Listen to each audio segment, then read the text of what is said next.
Hoje estou conversando com a professora doutora Fernanda Barros dos Santos.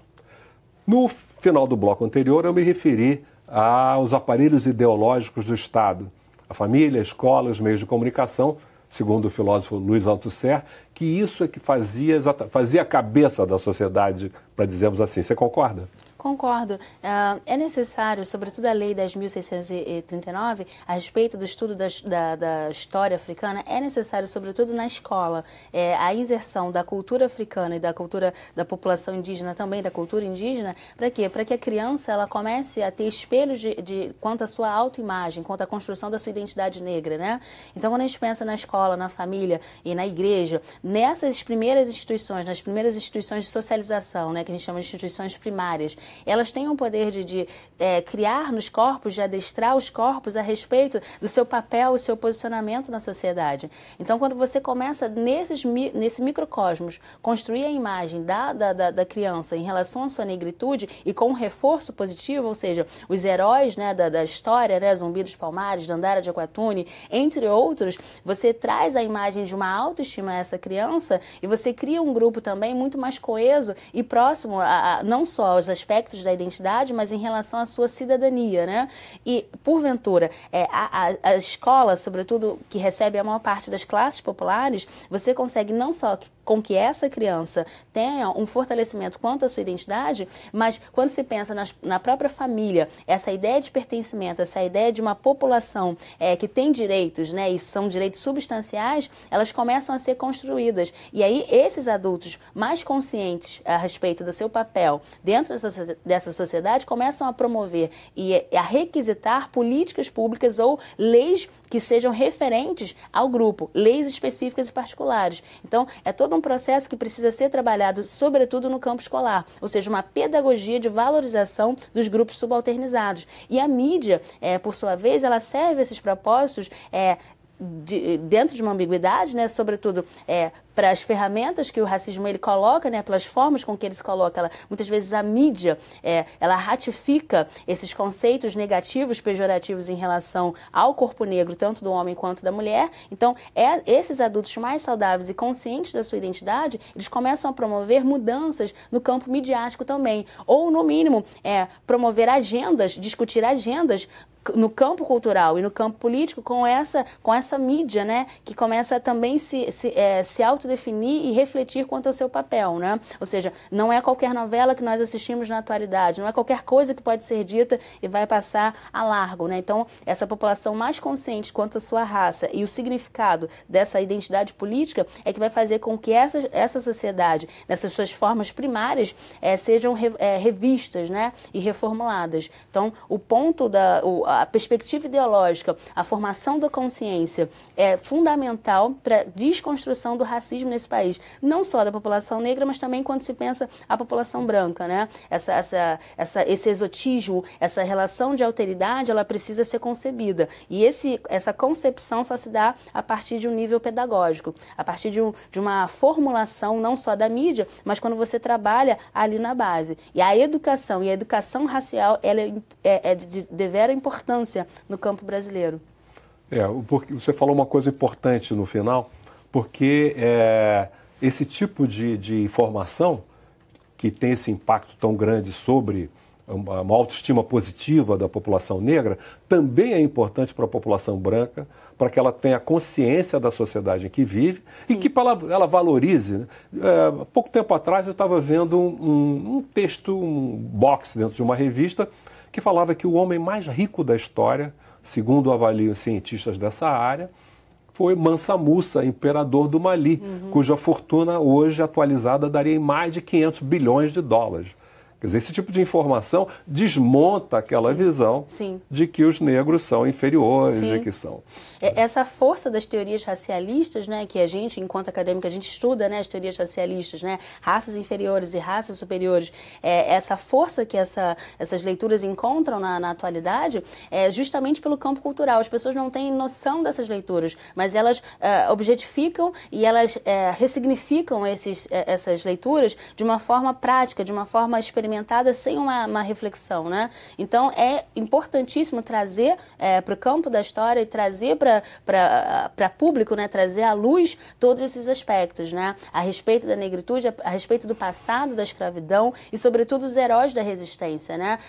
Ou seja, a população africana que veio para o Brasil tinha um conhecimento não só do domínio do território, do clima, etc., mas você tinha pessoas alguns povos que conheciam de engenharia e etc., né? Você tem uma série de etnias aqui no Brasil africanas que tinham um domínio muito maior que o português, né? Você tinha os escravos malês que falavam e escreviam em português e falavam também o islamismo, né? Então, uma população muito mais letrada que a própria população branca, né? Só que essa história que não é contada nos livros didáticos, ela é extremamente prejudicial, né? Porque se você não conhece o seu passado, alguém pode dizer alguma coisa sobre você. E a sua identidade, ela sai totalmente alienada, né, dentro desse projeto. Mas isso está mudando, né? Porque me lembro alguns anos atrás, meu filho estava na 9ª série e no começo do ano aí eu pego um livro de história cheio de olhar crítico, história geral, quando eu me deparo no capítulo 8º com civilizações africanas. E aí falava exatamente de reino de Gana, Mali, Songhai, cidade de Tombuctu, de uma série de civilizações, coisa que absolutamente não existia. E o capítulo 9º era sobre civilizações pré-colombianas.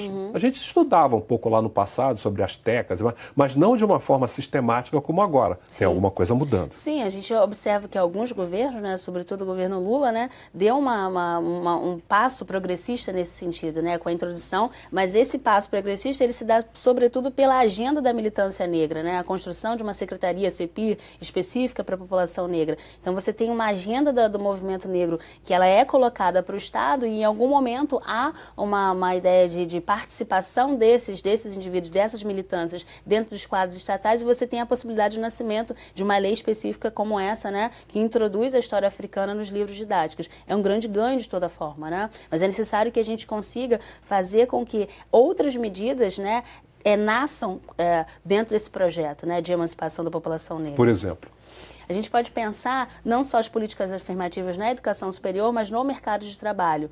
E aí você pode pensar também, como a gente estava discutindo um pouco, na iniciativa privada também, né? Reserva de vagas para negros, tanto homens quanto mulheres e indígenas, etc., né? Então você pode pensar na emancipação em outros quadros, sobretudo nos quadros de tomada de decisão, né? Postos no judiciário, como a gente falou das instituições, sobretudo essas instituições que denotam prestígio, status, né? Então você tem que pensar em postos mais avançados para que esses sujeitos produzam uma agenda própria para a população negra. Ministério da Saúde, sei lá, outras áreas que são importantes no que tange a canais de acesso a bens e poder e na distribuição de renda.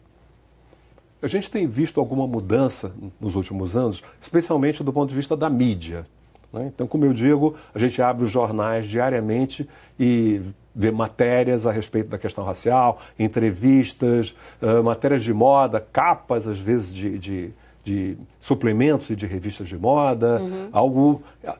Na minha visão, o que acontece é que existe uma mudança na sociedade e essa mídia está captando e ela está querendo reproduzir isso de alguma forma. Você concorda? Concordo. Existem dois movimentos também, né? Esses movimentos da periferia, que eu chamo a atenção, que não estão só dentro do campo acadêmico, né? Esse movimento cultural da periferia, do Black Power, né? Da estética negra. Empoderamento Crespo. O empoderamento Crespo, os bailes de Madureira, né? Quanto ao Black, né? Todos esses movimentos, eles fazem com que a mídia também perceba o que está acontecendo do lado de fora. Ou seja, a mídia se reporta a maior parte do tempo, dentro da perspectiva da criação de consciência, ela se reporta aquilo que está acontecendo dentro da sociedade. Então, ela não pode passar largo desses processos e desses projetos. Então, ela passa a ressignificar, em alguns momentos, o modo com que ela tratava aquele sujeito, a população negra no geral, e ela começa a trazer alguns desses elementos para dentro dos seus quadros, sobretudo pela criticidade que a militância negra vai ter. Ou seja, não vão ser mais novelas ou noticiários noticiários feitos e falados de qualquer forma. Existe toda uma postura crítica em relação ao próprio público que consome esse produto midiático. Só que você também tem um outro momento da mídia, que é um momento que a gente consegue enxergar uma certa criticidade por parte do movimento, é quando ela começa a trazer a apropriação cultural da produção negra. E aí a gente tem um cuidado nesse sentido, e é necessário que tenha esse cuidado, para que não vire novamente um produto cultural, um produto exótico, algo que a gente consegue coaptar e transformar em outra coisa e desconstruir o projeto político que tem dentro desse contexto. Então existe uma ambiguidade dentro da mídia, mas de fato ela tem tem feito uma autorreflexão e talvez até dentro dos seus quadros você consiga perceber uma militância negra ou pessoas negras dentro desses quadros que começam a mostrar aquilo que o próprio público quer ver. E, sobretudo, pelo boicote, né, que essa população negra muitas vezes faz aos produtos, às novelas, aos filmes, etc., que não correspondem à realidade. Você falou, passando de política.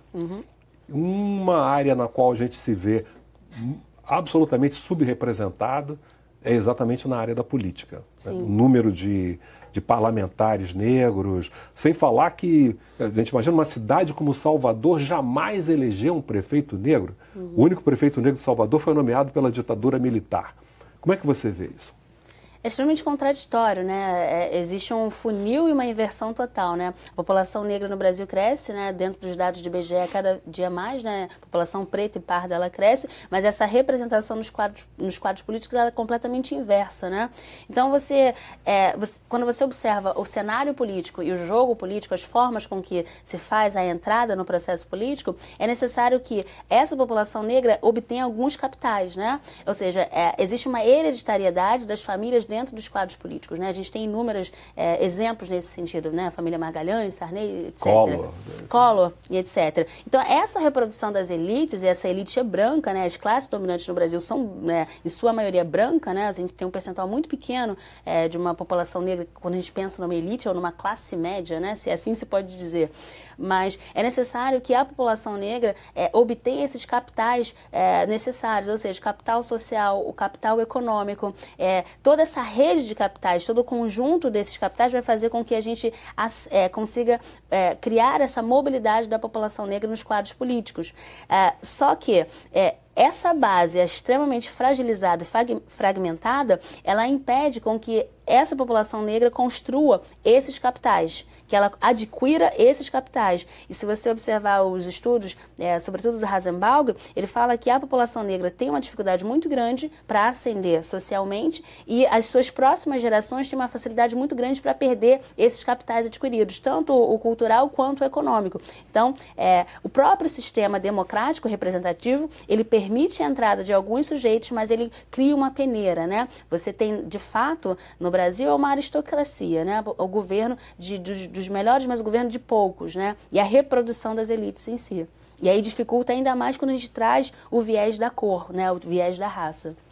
Fernanda, muito obrigado. Acho que foi um papo excelente e que eu imagino que possa ter impactado a nossa audiência. Com certeza. Eu conversei com a professora doutora Fernanda Barros dos Santos. E para rever essa entrevista e todas as outras, é só acessar www.alerj.rj.gov.br ou www.cultine.com.br. Obrigado pela audiência e até o próximo programa, quando estaremos juntos mais uma vez. Cultine é um processo, é a tomografia da história do Brasil, onde você pode dissecar a ação do negro, o papel do negro, construindo essa beleza que é o nosso Brasil. É através dos acervos da Cultine.